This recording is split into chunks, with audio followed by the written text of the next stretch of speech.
Lori Abs, good morning. How are you? Good to see you. Shannon Smith, I'm glad you showed up. Hey, everybody, I'm Tommy, and you're on the lifeboat. And I am a little allergy-ridden this morning. But other than that, Kristen Melinda, good to see you. Tina Marie, what's happening? Hello, Lynn Sanity. I'm glad that you're here. Robin Miners is in the house. I'm glad. In the boat. In the boat, I guess. Yeah. I'm happy you're here, Lori. Miss Sunrise Dawn, you non-smoker.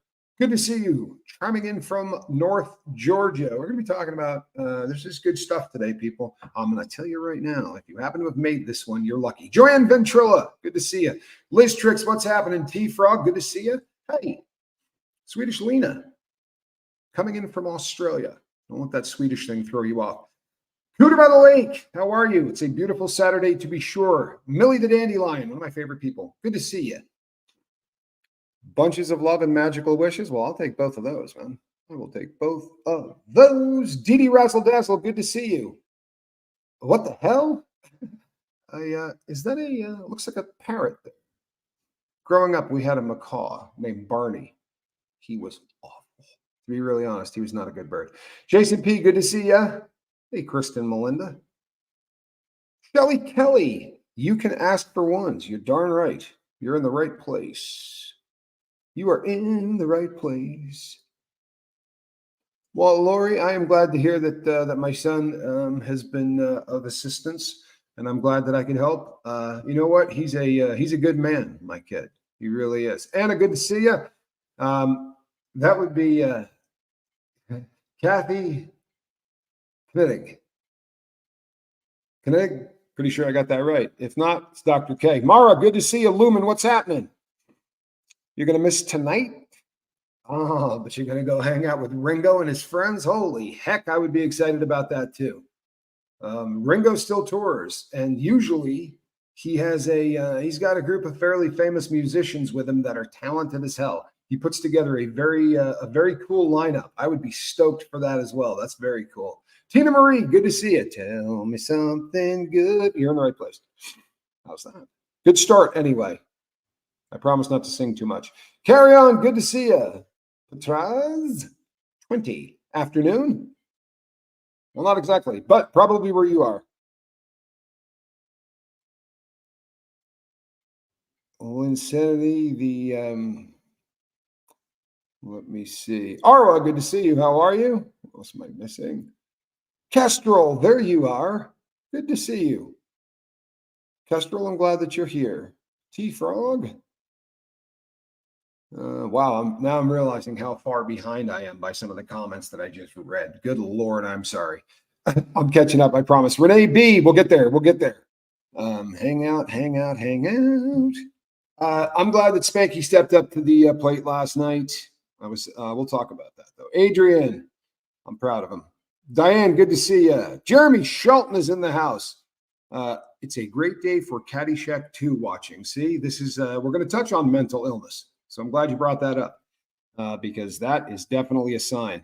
Care Bear Gratitude, good to see you. And a shout out to the mods is always a good thing. Jane Aldrich, how are you? I have really hardworking mods. Flick Fox, good to see you. Lacey Silver, what's happening? Audrey Gore from South Africa. Glad that you're here. It's so odd, some of the places where all of a sudden we just end up. Florence Southern, what I mean by that is it's not as if I'm never shocked anymore if somebody, hello, Vanessa, if somebody chipes in and says, I am from wherever, right? I'm not going to be surprised if somebody is from Papa Ete. And, but when you get a dozen or two from one place like that, that always, I find that odd, but we have a lot of people from South Africa. We have a pretty good contingent of people there, which just means that that's an excuse to go. I've always wanted to. And it's one of the few places on earth that still has a Quaalude problem.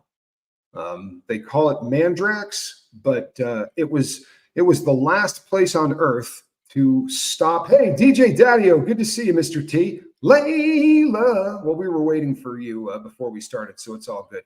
Katie did, good to see you. They were the last of the countries to tap out and stop making methaqualon. It was being made under the name Mandrax. And the last time that I did Quaaludes without having to do Silk Road or one of those crazy things, I had, you have moved to Ireland. Well, congratulations. We have a crap load of people in Ireland too. That's awesome. Oh, congratulations. That has to be fairly recent, no? That's a beautiful thing. Lacey Silver, how are you? Karen Allen, holy cow, you made a live from Ontario. A lot of Canadian friends. The second largest audience we have is Canadian, and you guys used to run neck and neck with Australia, but apparently I've begun offending Australians because Canada is taking the lead. Jason P, I'm glad you're here. You know, so hey Tina, last night, I thought very long and hard about how I would lie about this, right? Because that's what we do as recovering addicts, right? Renee Rainbow, good to see you. Hey Barbie, that's what we do. If we come up with a story that's not, if we come up with a truth that doesn't paint an image of us the way that we would like it to, then we start thinking of a better truth. I do. I don't know about the rest of it. I shouldn't say we. I do as a drug addict. It's something I got to fight constantly. Caroline in Canada, good to see you. Can't think of a better name. Still can't think of a better name with all of the time we've given you. So this is one of those things that I've been struggling, right? With whether or not you just come out and say, hey, let me tell you what's really going on. So I'm going to just do that because after about the third story that I concocted last night, it occurred to me that this isn't a group of people I need to lie to, right? This isn't a group of people that are going to, Kathy Ann, I'm glad you're here, that are going to judge me. And you know, you guys have an idea of the truth, how it is. So I have been gone from the routine of running the lifeboat for a while. I'm back. I do videos every day. But here's what's so here's what happened last night. I got into kind of a habit, I guess, where a lot of people have been supporting me. I don't have to make my own thumbnails. Basically, I sit down in front of the microphone and I start talking. And you know what? I did 1,900. Hello, Nicola Mac. I'm glad you're here, and I'm glad you're here live. Dirty Mouse, good to see you. Hey, Naomi. I've done, close to 2,000 of these things where I made my own thumbnail. I sat down and I set up I didn't just sit down in front of a microphone and go. I had to do every single aspect of it, right? That's 2.5 years of doing 2 of them a day. And last night, my all of the things that I had to do in order to make a video, I could not remember how to do anymore. I couldn't make a thumbnail, and I couldn't even remember the name of the app that I used to make thumbnails.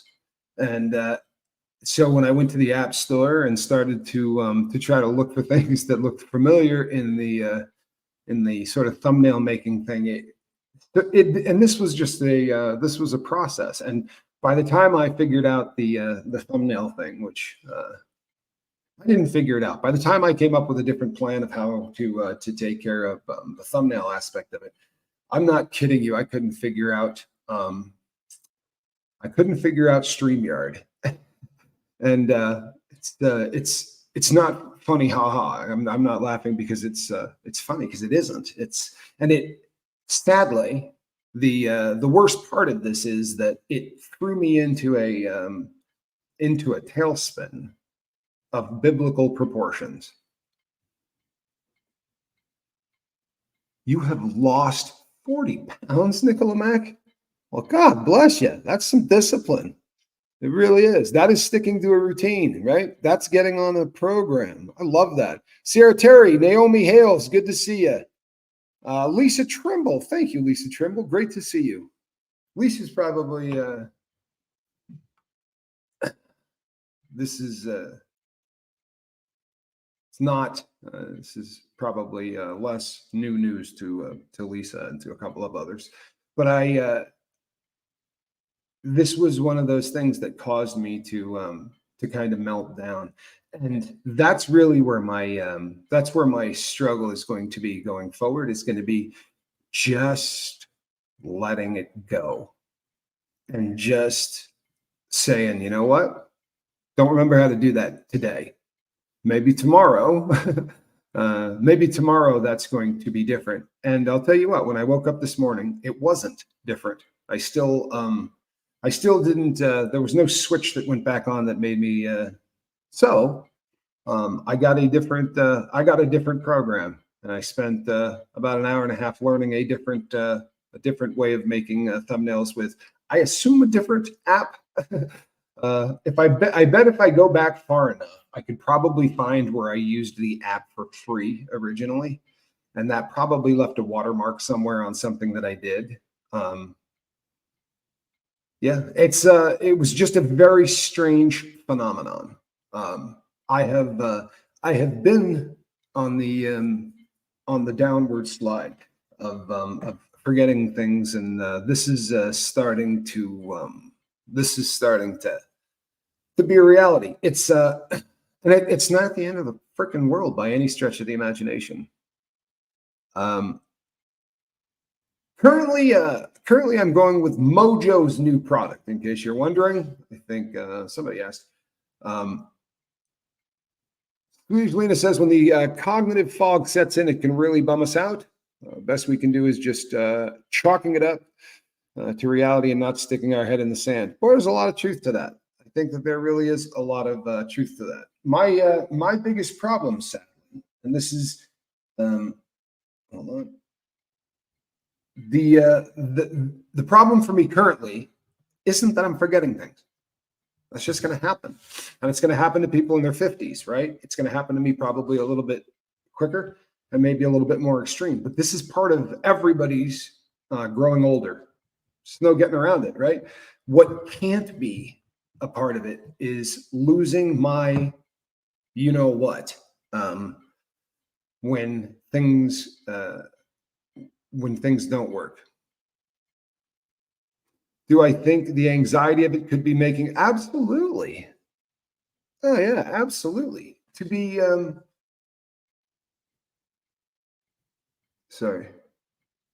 this is the biggest problem for me. I've said this so many times. If I had not gone in and gotten the tests, and they had not given me a diagnosis, and we had not gone through all of that, I'd probably just be a person, approaching their mid-50s and starting to forget stuff. However, the original diagnosis and the bedside friggin' manner of the people who gave it to me, I'll be really honest with you, and I know I'm going to step on somebody when I say this, but so I'll preface it by saying, in all of the years that I was in the federal prison system, I had one doctor who was absolutely phenomenal. His name was Dr. Jesus Fernandez, and he was just awesome, and he cared. But I got to know him. He was at Victorville, which is one of the nastiest prisons in the U.S. He was working at Victorville. And he said, I retired. He had his a private practice, and he retired and moved out to the Inland Empire and bought this huge piece of property, and realized he was very, very close to this federal prison. And he saw an ad, right? And so he went in there and took that job. However, I will say this. Every other doctor I ever had anything to do with in the federal system, I wholeheartedly believe got in trouble. And that's how they ended up in there. These were quacks. These were people who seemed to take joy in treating people really poorly. I'm not joking. These are people that definitely don't have the best interest of the people who are sitting across from them in mind. Now, the exception to that would be the people who worked in psych. Those are people that want to be there, and it's because we're really a great place for people to learn. right? If you're trying to learn about behavior of the brain that's not quite right, the best place you could possibly do that would probably be at a prison, right? You're going to run into Glitter Ella. Did I miss you somehow? How did that happen? Thank you so much, and you look fantastic in green. That is, those people really seem to care quite a bit, but the medical side of it was pretty rugged. It really was. Deaudrey Gore says some people go into medicine for power and control. I run into that in the real world as well, but see, on the inside, you just run into guys that, like, there was a doctor. I'm a recovering junkie, right? And I'm never not going to be a recovering junkie. I spent, no matter how long I live, it's pretty likely I'm going to have spent more of my life wasted than not. And it's one of those things that if you get me near somebody that's on smack within 2 or 3 miles of them, I'm going to have a pretty good idea that they're on it. Or a heavy opiate or some such. I don't mean literally like I can tell you what you're on, but if someone's on the nod or someone is in that direction, I usually am fairly adept at spotting it. And I remember going into a doctor's appointment, and I won't say which prison I was at because I'm not trying to, this guy might still be working there. I'm not trying to get anybody fired or anything, but this dude was cooked. And I don't mean he had had a few. I mean, this guy was rolling. He was really struggling to keep his chin, right? It's bad. Really, really bad. It was so ugly that I called him on it. I just said to him, wow, dude. I said, is that a hangover from last night, or did you eat that many pills today? And the dude just giggled. Hey, Tampa B, good to see you. Renee Rainbow, I'm not sure if I said hello to you, but I'll say hello to you again. I named my ADHD brain Fiona to avoid saying and owning my ADHD brain. My daughter named hers Curtis. You know what? I like that. I kind of like that. I really do. There's something to that. Foot Fox, good to see you. Debbie P, how are you? Dirty Mouse. Did anyone see that there will be a documentary about Matthew Perry and the Hollywood drug thing? I have not, but I'll tell you something. You want to talk about a story that screams for it? Wait until it's a difficult thing, especially with my computer ability, to really give you, when I deep dive stuff, there's just a lot that hits the floor because I just come and talk about it. I'm not popping up stuff and doing all of that. But the woman who got busted in this thing with Matthew Perry, this woman is the queen of ketamine, right? This is literally how she was referred to by just about everybody on the earth, which is pretty jacked if you think about it. But I think as much as I really look forward to hearing and seeing this interview, I'm terrified of it coming out. I'm also terrified about this. I have debated saying this on the lifeboat, but I'm just going to anyway. I researched ketamine. Hey, Kathy, Tina, good to see you. I researched ketamine. I researched everything. I'm not joking.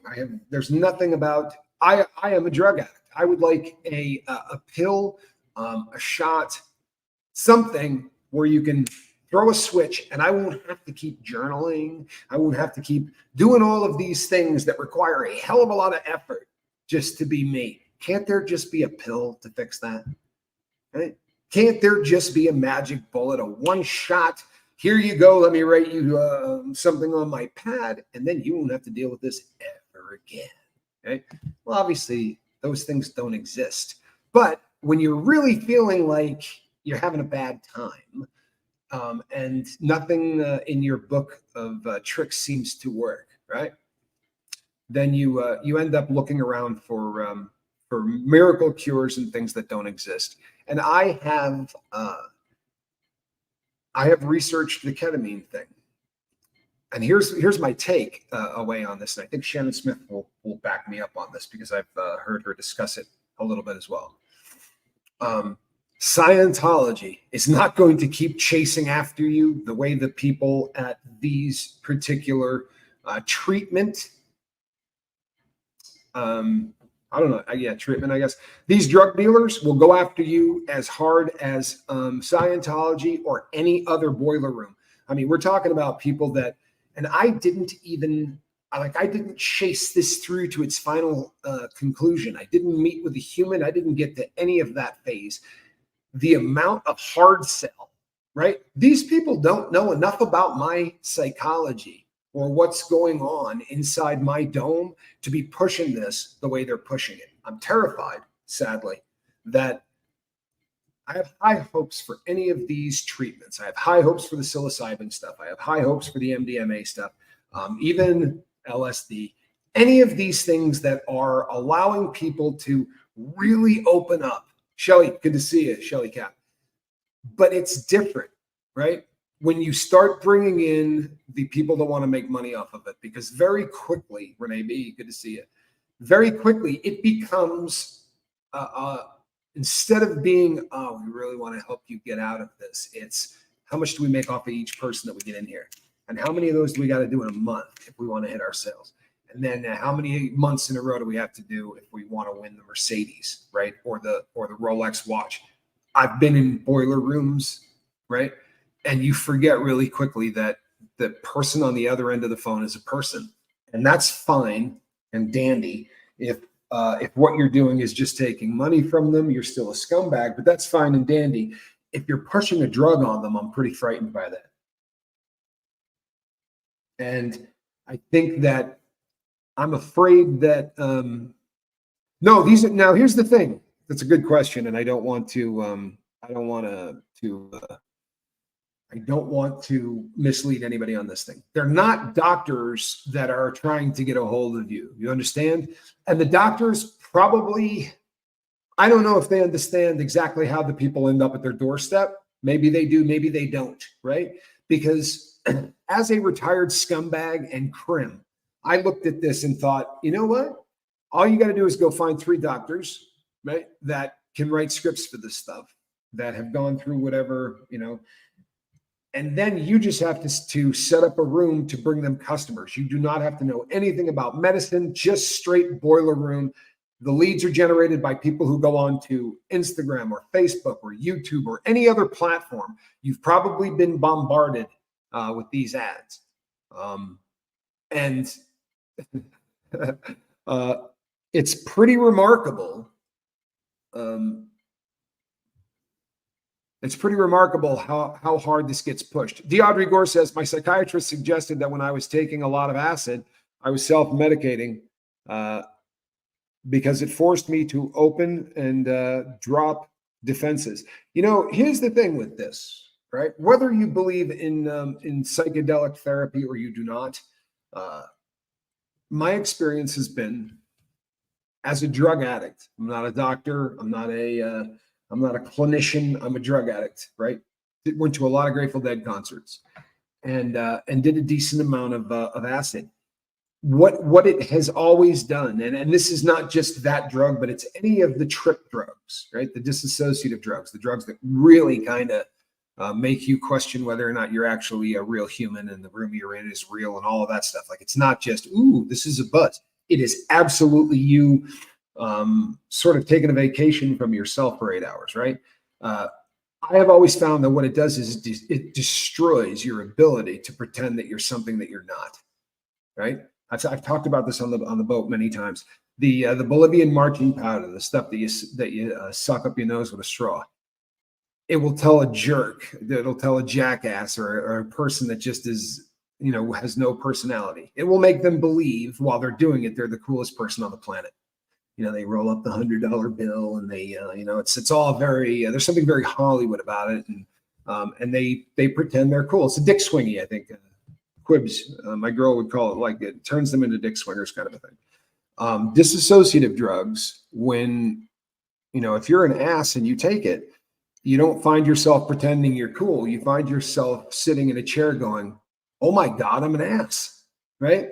So I think one of the reasons that the people in psychology are excited about this is because if you tear down that wall, then you have an ability to kind of go tiptoeing through the tulips of a person's mind. And maybe there's something exciting in that from a psychology standpoint. And I'll be honest, though, I've talked about this on the boat before, right? Full disclosure.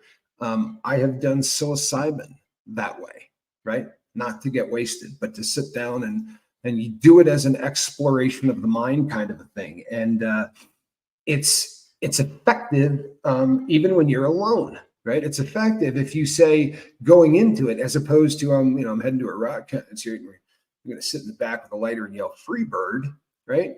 Or watch the wall. If you spend a couple of weeks before you do it, journaling about what your goals are, what you're hoping to ask yourself, what questions you're trying to answer, kind of a thing, and that you're going to put the little eye thing on like you wear on an airplane, and dedicate about 4 hours of your life to laying on your back in a dark room with some music on and exploring your own brain. And I've heard people say they weren't capable of it. They would sit down and instantly were like, screw this, threw the eye shield off and went and put Pink Floyd on. I guess that's, every person is going to be a little different with it. They're not drugs to be taken lightly, to be sure. Naomi says, I believe that it probably helped Matthew Perry until the drug dealers got a hold of him again.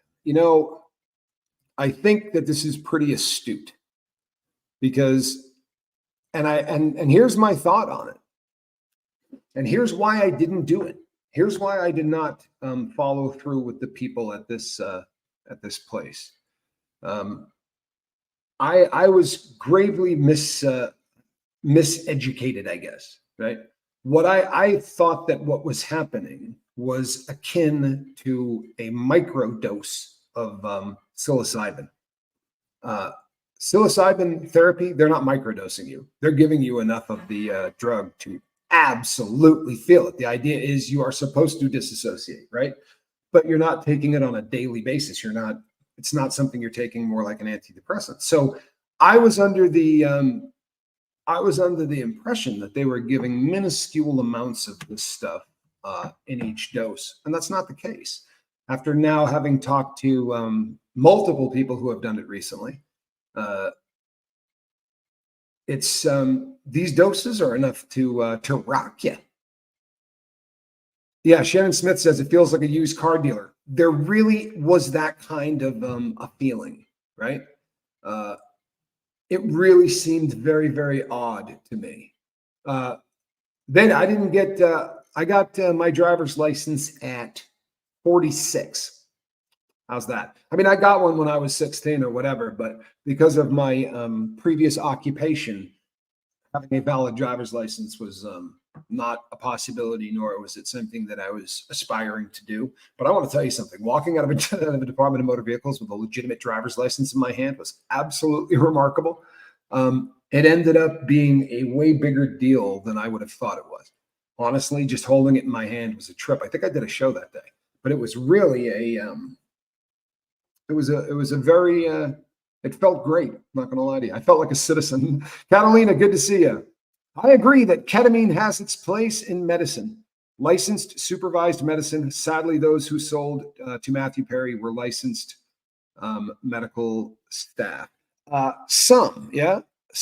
Now, there was also, he was also picking up, apparently this is, at least when I had was deep diving this, apparently he was buying stuff on the street as well.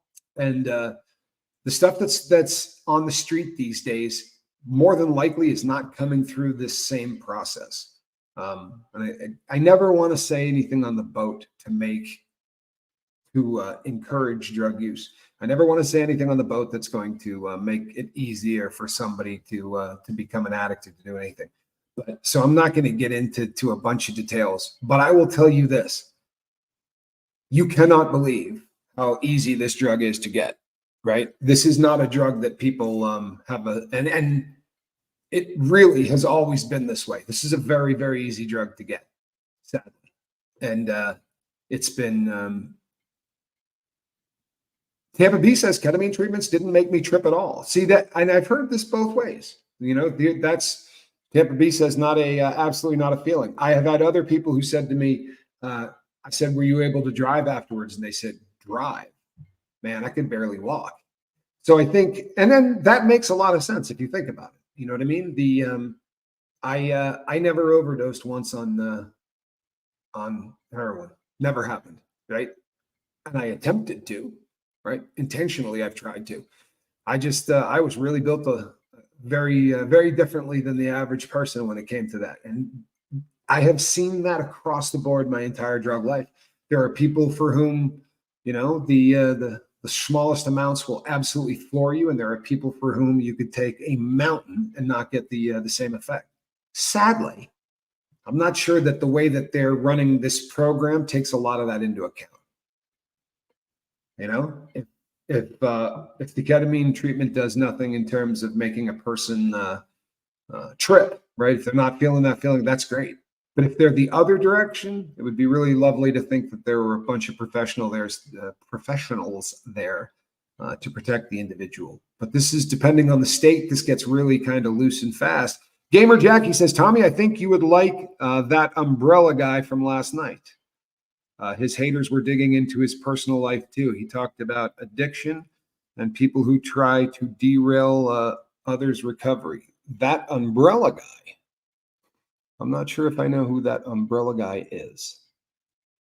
Could I?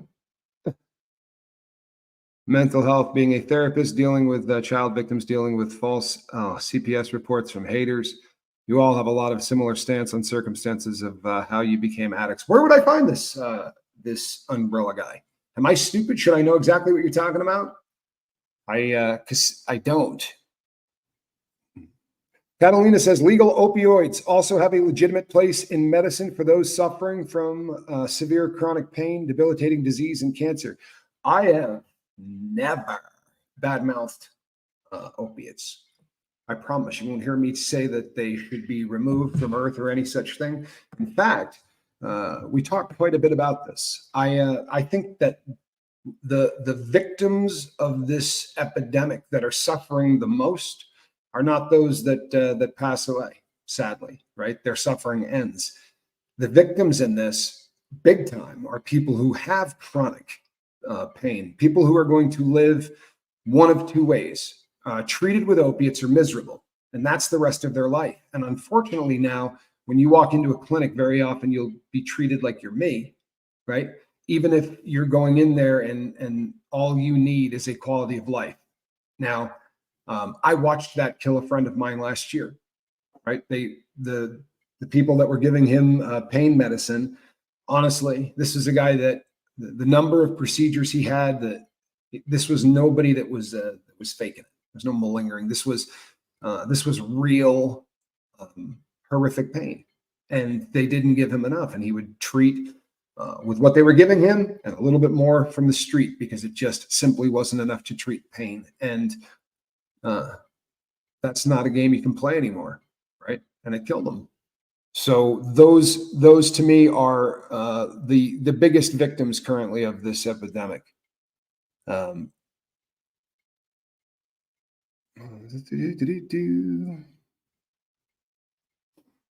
on one second. Why, thank you. What a kind thing to say. And I do think that, and this goes for just about everything. Hey, Bison, if we can all get along, right, then anything that we can discuss, if it puts people at each other's throats and they're, trying to hurt one another, that's obviously not good. However, if people can sit down and discuss things in any situation, it's better. You understand? Oh, at the Umbrella Guy on YouTube. Oh, thank you. Thank you. I will check out the Umbrella Guy. And you know what? If he's doing what I'm doing, man, I'll advertise for him. There are people out there that are trying to actually make life better for anybody, man. They're on the team as far as I'm concerned. He covers law-based stories, says Layla. Okay, you know what? I love true crime, right? I do. I dig the true crime genre. I love going over to Surviving the Survivor. I really enjoy discussing things because I think I bring something to the party often, right? The trouble is that it really is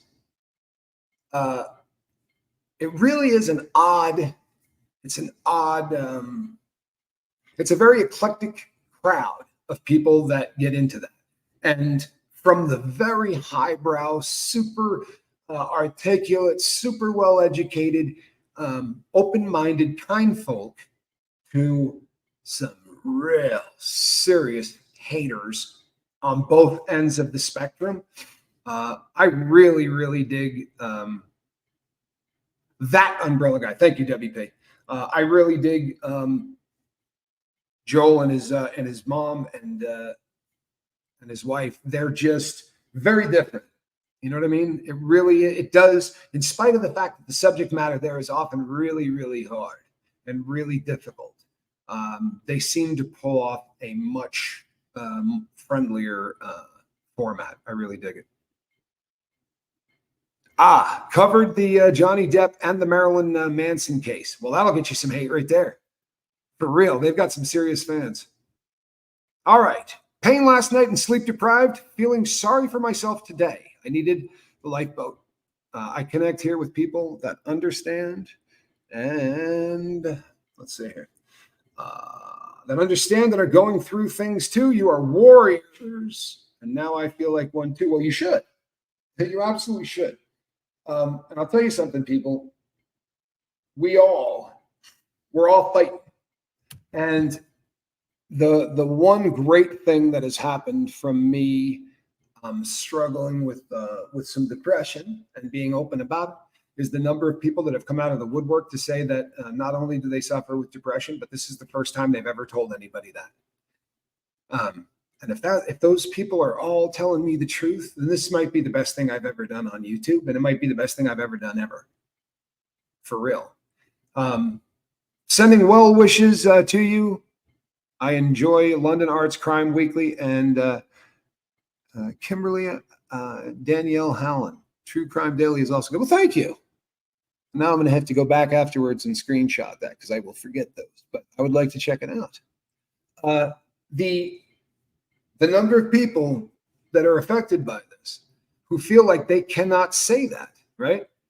That they've never been able to just say out loud, hey, you know what? Because they feel like they're going to be judged or they feel like they're a burden, right?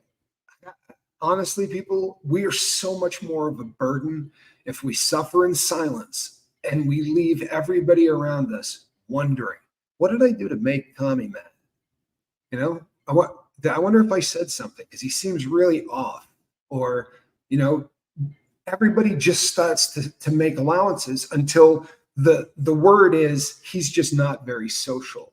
And that's kind of incredible. Like if you talk to my current girlfriend, she would tell you I'm not a very social person. I don't like going out. I don't like doing a lot of the things that you would consider social. Brenda, good to see you. Hey, Paula Penley.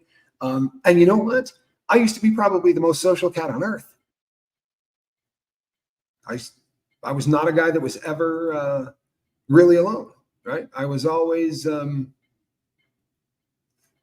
Smith says it's not exactly something you can tell to people at a party. You know what? I understand exactly why you would say that. Hello, Marissa. But I'm going to tell you something. Hey, Zelda, I am going to be that person. I am going to be that person. I am going to start being that person. When people say to me, how are you doing? If I'm suffering with depression, I'm going to tell them. I'm going to preface it by saying, hey, you know what? I spent a lot of time lying every time somebody asked me that question, and it hasn't worked out very well for me up to this point. So I'm going to tell you the truth. Currently, I'm suffering with depression, right? And for a while, it's kind of been a daily struggle. And it's probably got something to do with the diagnosis, but appreciate you. And I hope you're doing well.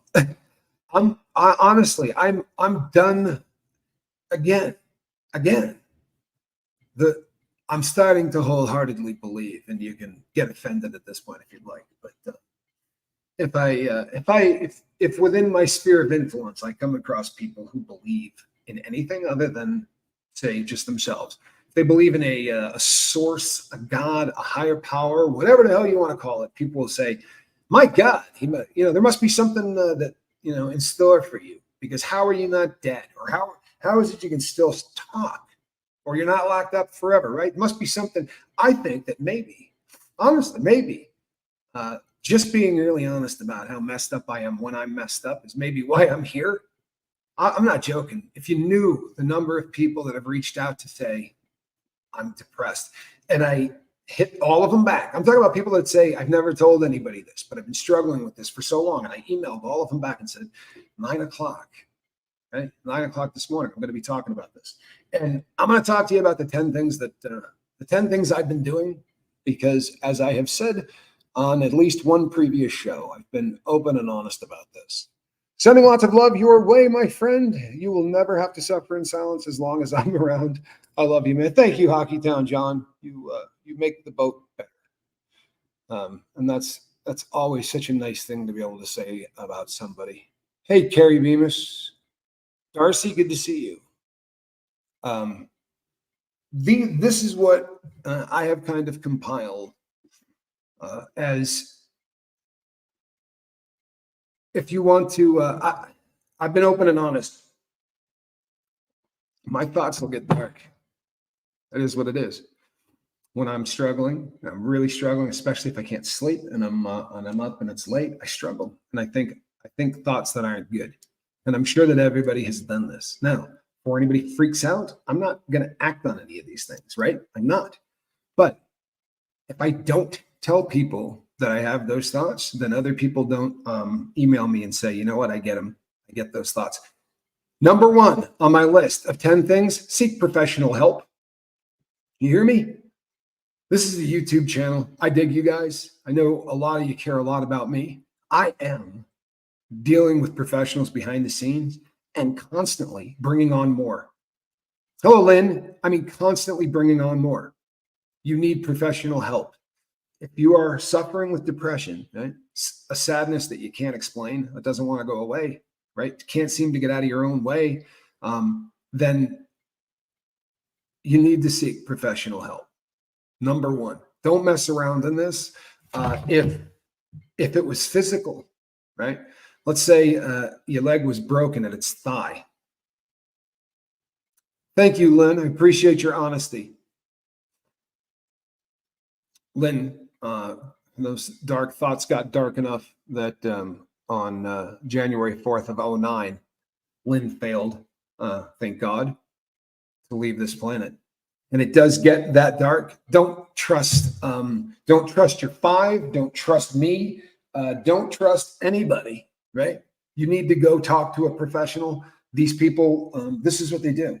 And honestly, if I have anything at all to say that is half-assed logical about mental health, recovery, or anything else, it's because I read it from somebody smarter than me, right? I can put my spin on this stuff, but this was from a decade of reading books written by people who spent a lot more time in school than I did. And I would recommend, if you are suffering with depression, that you go and you seek professional help.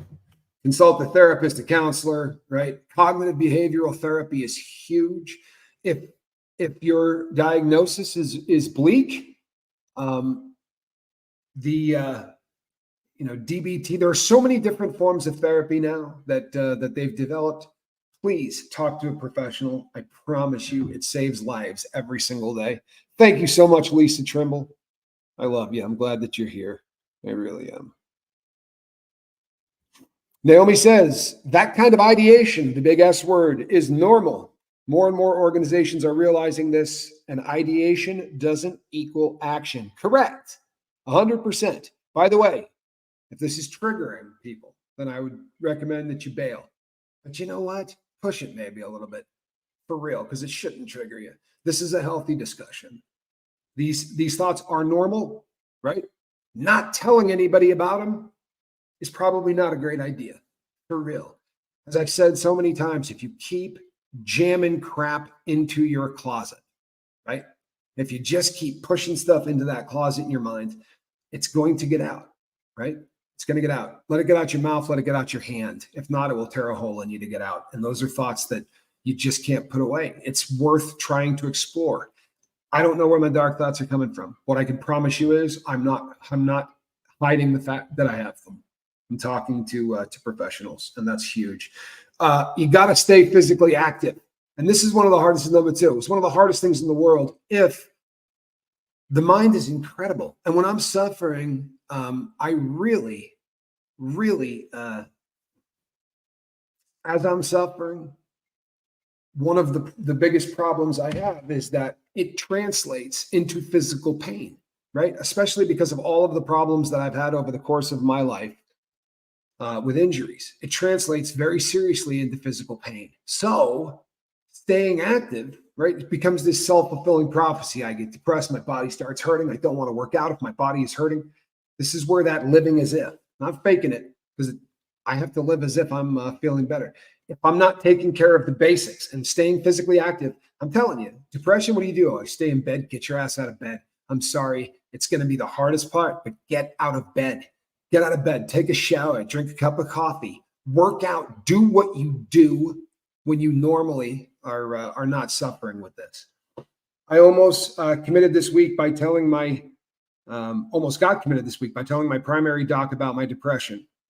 I never remotely expressed any desire to hurt myself or anybody, and he sent a crisis team to lock me up.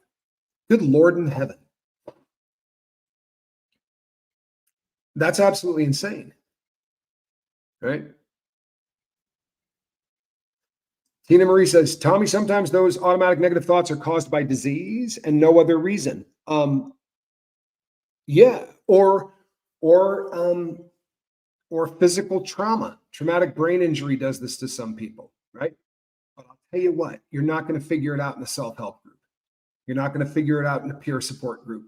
They're great. This is I'm dedicating my entire life, right, to peer support groups. This is what I do. But this is not where you're going to find out that there's a disease that needs to be treated inside the dome that can be treated with medication and make you. The number of people over the time that I've been on the boat who went to talk to someone and did find out that in their particular case, there was that magic pill, right? There was that medication that once they were put on it, it leveled the brain chemistry out. I mean, there have been some truthfully just like make you want to cry miracle stories of people that, came to about 17 or 18 years of misery and just thinking that there was, and finally went to, broke down and said to somebody, I'm hurting, and went and saw a professional who said, you know what, let's try you on this. And the sun came out and talk to a professional. Stay physically active. If you do not start the process of trying to get up and do what needs to be done, then I promise you it becomes a self-fulfilling thing. Take me as an example. If I don't fight through that, get up and be physically active, then I'm going to spend what? Say I spend 2 days in bed. With my injuries and the things that have happened in my body over the course of my life, if I spend 2 days horizontal, you got any idea what that's going to do to me physically? I mean, forget about it. I can't sit for that long. I really have, I've had a lot of injuries. The routine, which is the next thing, my number 3, build a routine. And if you're not doing the same thing every day, if you're living your life haphazard, that's how drug addicts, I'm sorry. You wake up in the morning, what's today going to be? I don't know. We'll see what happens. I'm going to have to come up with $700 to stick in my arm, but I'm not exactly sure how. If I wake up at noon, or if I wake up at 3, or if I wake up, who cares? Right? Who cares? That lifestyle is as destructive as the chemical that we're putting in our body that caused that lifestyle.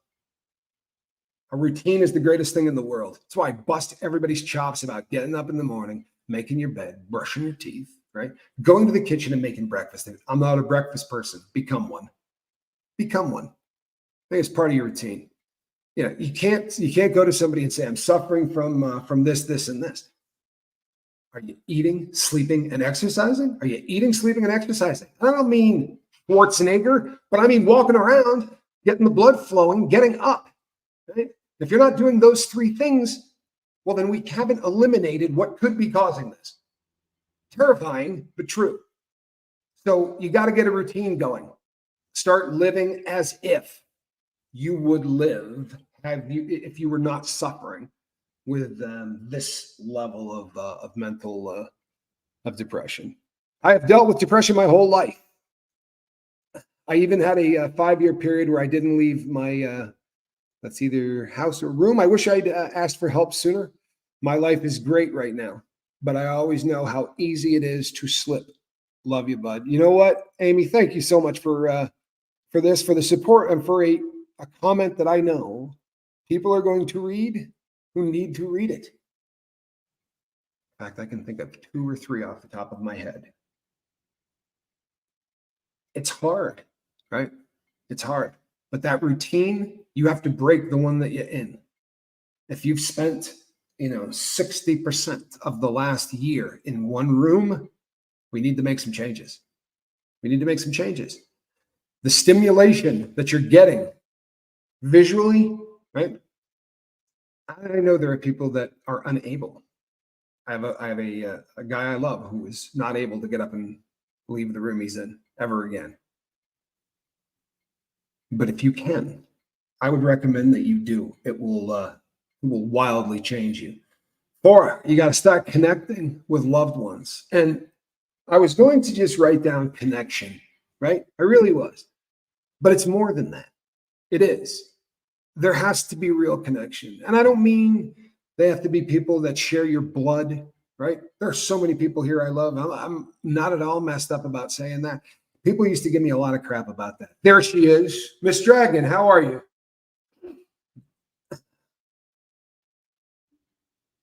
Kestrel says, no, I like my cave. Well,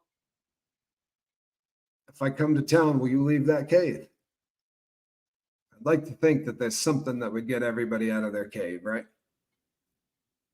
If all you're doing is going to a cave 2 rooms down, get up, right? Get up, do the things that a person would do if they are doing well, right? Living as if.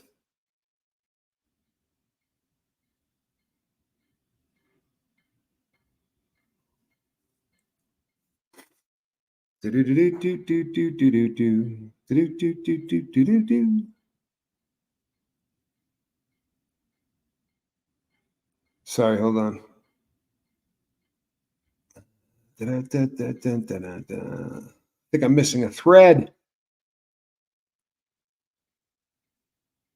Miss Dragon, say something, please. Buster Crochet, good to see you. Start connecting with loved ones. Build a family of people that you can count on. If you're not ready to leave the cave, make sure you've got friends that come into that cave with you, right? And if the only way that you're comfortable at the moment bringing them into that cave is through the magic of technology, maybe push it a little. Push it a little.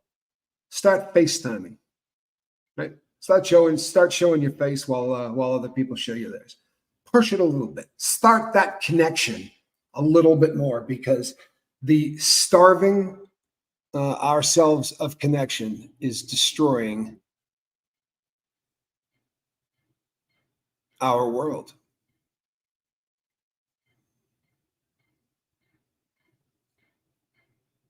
Today is National Sober Day. I did not know that. Are you serious? How was I not told? You know what? There's probably 40 emails in my email box this morning. I'm sure that I have been told. Been busy learning how to make thumbnails and how to use StreamYard. But fortunately, StreamYard actually did feel like a memory coming back. The thumbnail stuff did not at all. Mindfulness and meditation. Throw in the word prayer if it makes you comfortable. But taking a block of time every day to try to stop what's going on, trying to halt the process.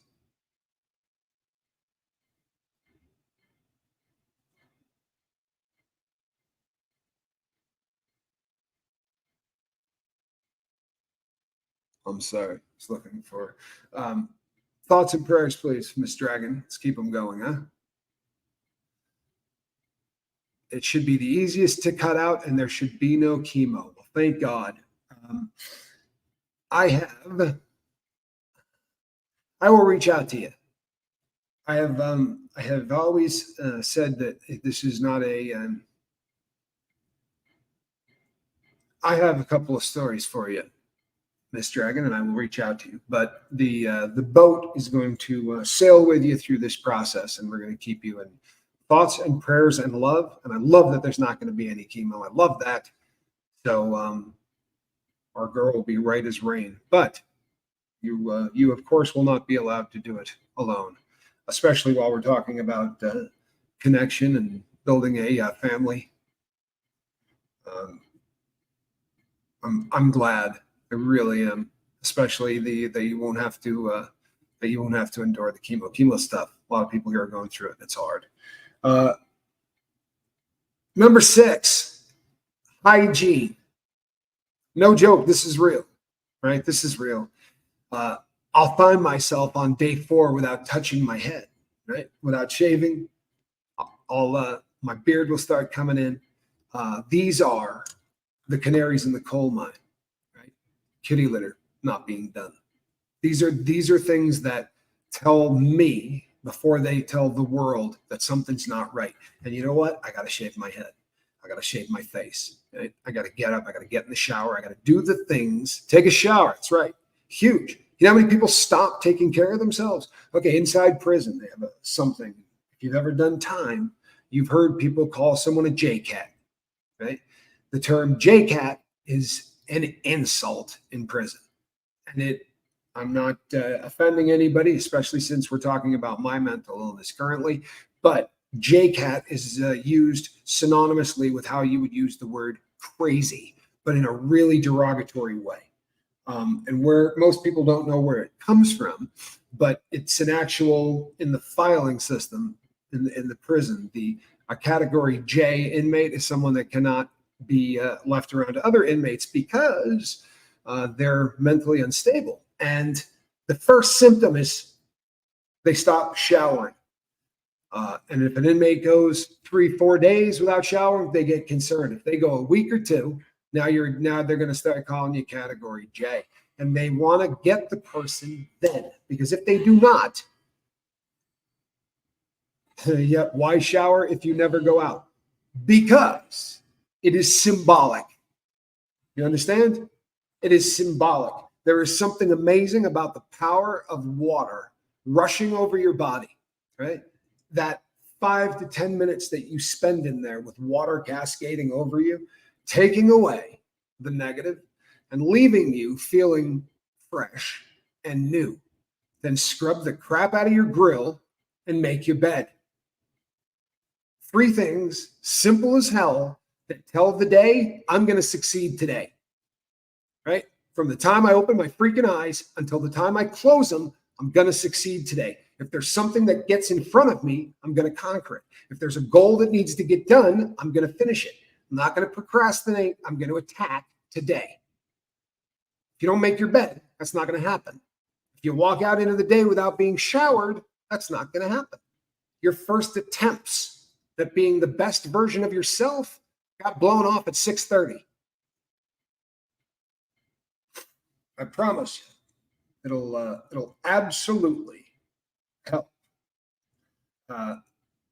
You also obviously need to sleep better.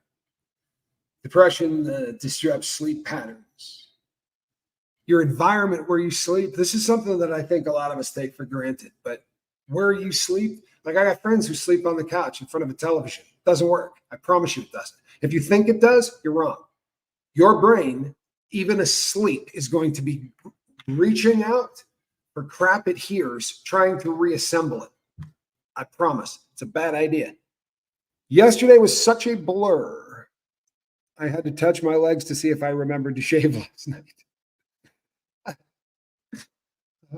Wait a second. Every Friday? So this was a Friday, you said. What is it with Fridays and you ladies? I'm sorry. I hope Quib sees that. No one's probably not going to be. Shannon Smith says, I either sleep too much or not enough. Well, you know what? That gets down to something that I think I covered in number 3, right? And that is routine.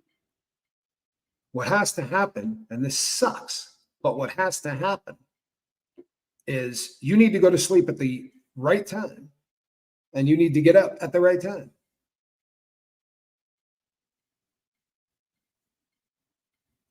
You know what, Kestrel? I used to be this person. Kestrel said, I don't know that I've made my bed since I was 10. And I started sleeping in a sleeping bag to avoid making the bed every morning. Poor mom. So when I was still doing dope in prison, I was on a yard that if your bed was not made, the guards made a very big deal of it. And they would take it out on the race of people. So if you had 3 white guys that didn't make their bed, then the white guys basically got treated like crap for the day because of what 3 inmates did. And the idea being, we're going to beat the crap out of those 3 white guys. And then the guards don't have to do their job. They'll let inmates do their job. That's the theory. So I was still doing dope. I would have my bed made absolutely perfect. And then I wouldn't sleep in it. Didn't have to worry about it.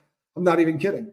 I would usually just fall over, right? I mean, I was still doing dope. So I didn't need to get under covers or do any of those things. I would just sort of fall over. And when I would get up, I would sweep it off with my hand. It wasn't a very effective lifestyle, but sure kept me from making beds.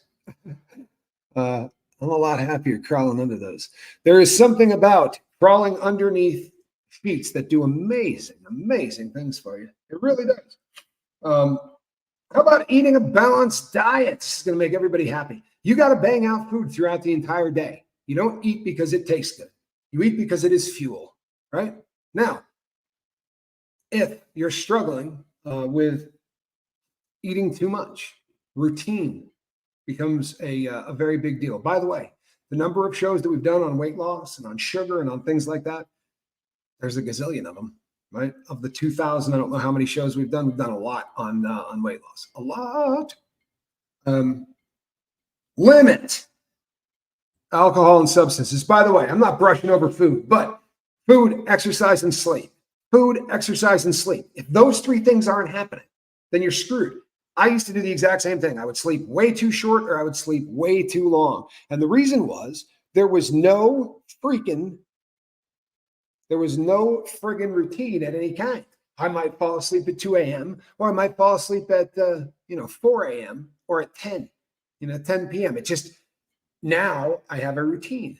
There is a time that I go in and I lay down, and from that point forward, that is my sleep time, right? I wait when things are good and I am sleeping and life is good. I wake up at 4 a.m., right? Now I'm going to get a very full night's sleep, I promise you, which means I go to bed really early, usually right after I do the boat, right? So at about 8 o'clock, I'm usually in bed. And I wake up at about 4 a.m. And a lot of that has to do with what I do, right? It really pays off to be awake at that time because people that are hurting are usually hurting around that time. And I spent a lot of time in prison when they popped those doors at 5. You had to be standing there with boots on, ready to go. So I got very accustomed to waking up early. And you know what? It works for me. That doesn't necessarily mean it's going to work for you, but you better find what does. Everybody successful on planet Earth, read their biographies, read their autobiographies. These things I'm recommending, every successful person does. Can't be a coincidence. For real. Can't be. Engage in creative outlets, right? Engage. This, for me, this stuff that I do with you guys where I come here and I talk or I put up videos of Squirrell Nut Zipper, like things that I do that I feel I am giving to the world in some way. That's my creative outlet. And for a very long time, I didn't have one. This was a very big change in this round of sobriety. And it has been, it's been life-changing that I have something like this.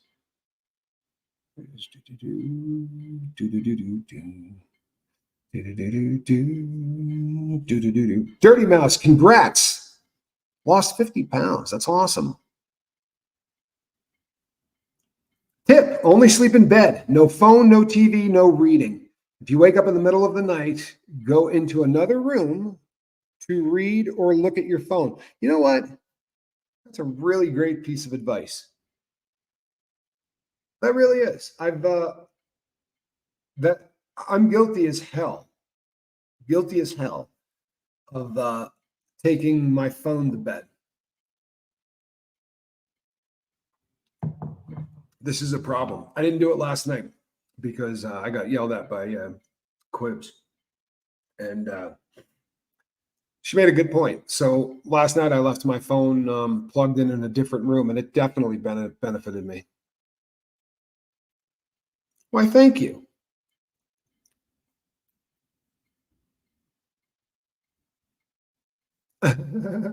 Debbie P says, why write how effing depressed you are twice a day? Seriously. Well, let's see how we're doing this then, shall we?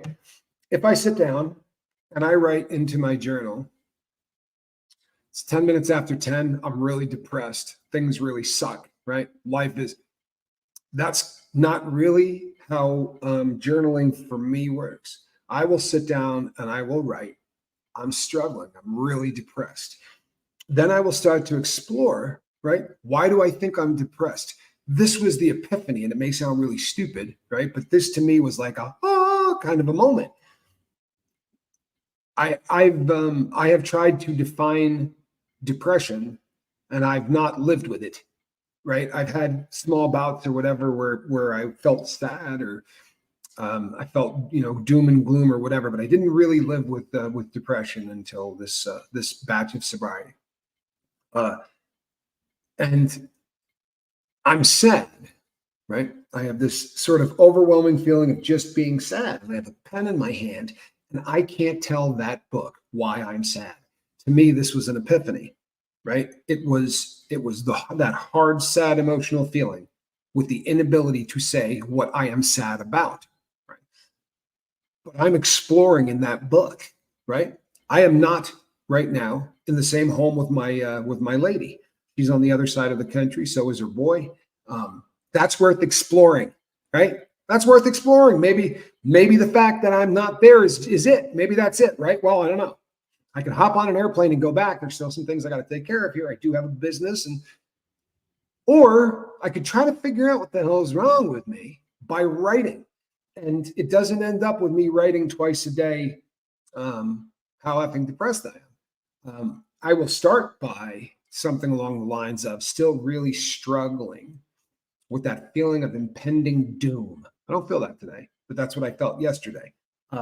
See, it's a different feeling. It's not always for me. Depression takes different forms. And yesterday, I just kind of felt like I was streaming toward a bridge, right? That was out, and I didn't have the ability to slow down. Couldn't tell you what the hell that was about or what bridge it was or anything else.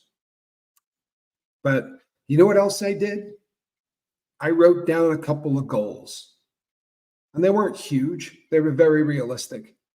One of them was that I was going to master learning how to make a thumbnail, right? After making 1,700 of them, but not remembering how that process works, I was going to start from scratch, and I was going to write down the steps that I did to do it, so that if I have another one of these problems with a loss of memory in a couple of days, I can go to that particular journal entry and I can open it up and step 1, step 2, step 3. Because as somebody said earlier, I think it was Tina Marie that said it. Sometimes it's just a disease, right? And well, sometimes it's just an injury, right? Sometimes it's just that you've injured the brain physically, and over time, those physical injuries can cause changes to happen. And that's currently what I'm going through is a change. And as opposed to trying to figure out what I can do until it gets better, I'm going with the assumption it's not going to get better. And I'm going to come up with ways that I can continue to, hey, Rick, eke out the absolute best quality of life that I can. With the particular hand that I have been dealt, so to speak. And that's kind of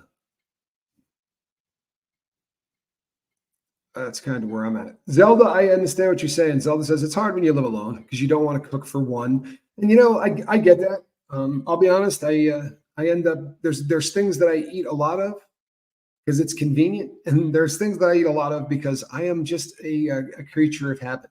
I think you would be astounded at the amount of breakfast cereal I eat.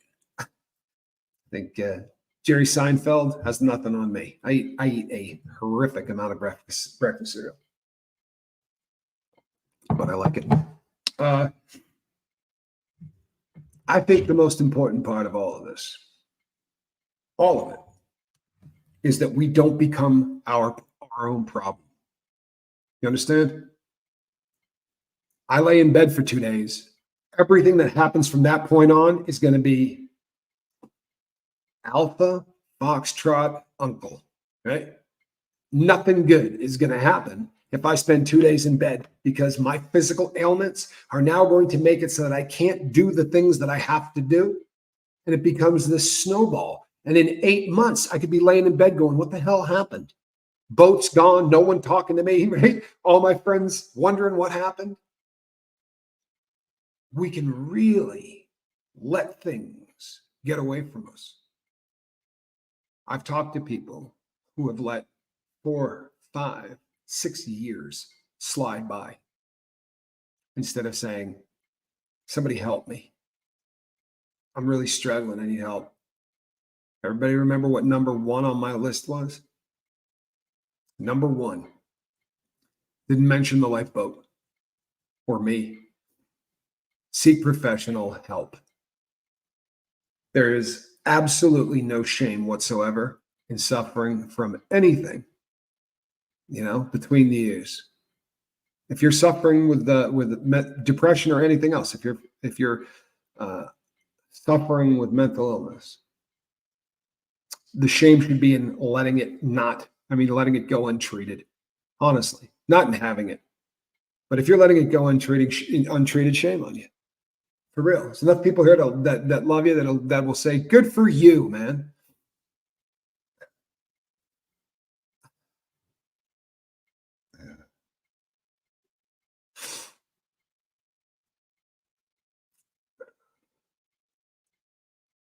I call it the funeral feeling, or the sound of dun, dun, dun, that can last days, weeks. Then one morning, wake up clear.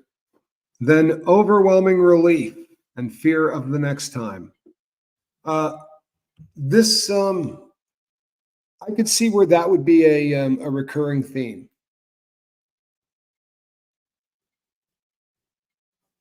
I can see where that would be a recurring theme. If I guess I haven't been in that circle long enough. This is really, I've struggled before, but this one is considerably different than any of the other ones. But I love this. I love this. I told my lifelong depression that I wasn't afraid of it anymore. Man, I dig that.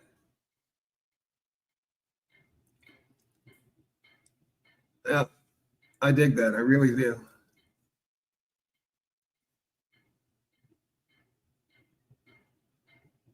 Naomi, I'm glad you're here as well. And you know what, Gina, I'm leaving that up. I'm gonna end with that, because I don't think I could say anything that's going to be better than that. You know what, people, if you're struggling with depression today, maybe tell it you're not afraid of it anymore. It'll require asking for some help. It'll require getting some medical, professional help. It will require getting up in the morning and forcing yourself to do things physically that you don't want to do, right? Honestly. Fight, flight, or freeze, you got to stop freezing and you got to pull the trigger. You got to get off the first base, right? Pick your favorite cliche.